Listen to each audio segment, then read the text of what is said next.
Hi friends, అందరూ ఎలా ఉన్నారండి? బాగున్నారా అండి? మేము కూడా బాగున్నామండి.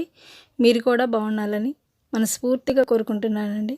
ఈరోజు టాపిక్లోకి అయితే వెళ్ళిపోదామండి. మనం టాపిక్ ఏంటంటే లైనింగ్ ఫాల్స్ వాష్ చేయాలా వద్దా?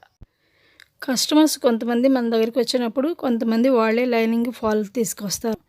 మరి కొంతమంది అయితే మీరే ఫాలు లైనింగ్ తీసుకొచ్చి వేయండి అని అంటారు.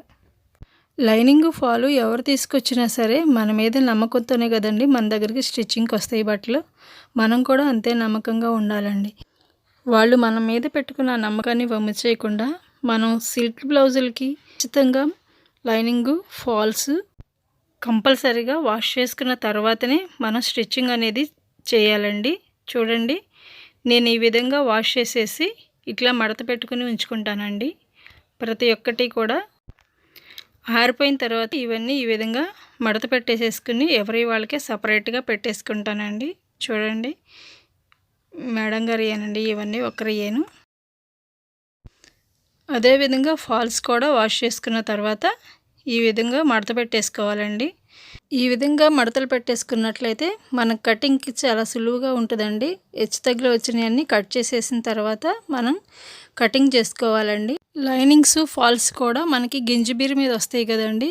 ఆ గెంజిబీరు పోయినట్లయితే కొంచెం దగ్గరకు అవుతుంది. అప్పుడు మనం ఒకవేళ వాష్ చేయకుండా వాటిని కుట్టేసినట్లయితే అవి ముడతలుగా వస్తుందండి.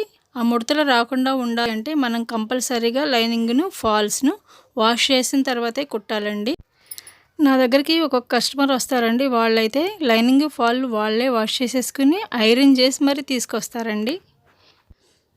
చూడండి ఎన్ని ఫాల్స్ లైనింగ్స్ ఉన్నాయో. ఇవన్నీ కూడా ఒకే కస్టమర్కి చెందినయండి. పంజాబీ డ్రెస్సులు కుట్టేటప్పుడు అయితే లైనింగ్ వాష్ చేయాల్సిన అవసరం అయితే ఉండదండి. అదే మళ్ళీ ఫ్రాకులు కుట్టేటప్పుడు బాడీ పార్ట్కి వేసే కాటన్ లైనింగ్ అయితే ఫ్రాకులు కూడా లైనింగ్ జాడించుకున్న తర్వాతనే ఫ్రాక్ కట్ చేసుకోవాలండి. కొత్తగా బ్లౌజులు స్టిచ్చింగ్ చేసేవారికి అర్థమైంది అనుకుంటున్నానండి నేను. లైనింగ్ వాష్ చేసిన తర్వాతనే స్టిచ్చింగ్ అనేది మనం చేయాలని. 20 ఇయర్స్ నుంచి నేను టైలరింగ్ చేస్తున్నానండి. 20 ఇయర్స్ నుంచి కూడా నేను లైనింగ్ జాడించుకున్న తర్వాతనే స్టిచ్చింగ్ అనేది చేస్తానండి. ఇలాంటి టిప్స్ కోసం మన ఛానల్ని సబ్స్క్రైబ్ చేసుకోండి please. Thank you for watching. Thank you so much అండి.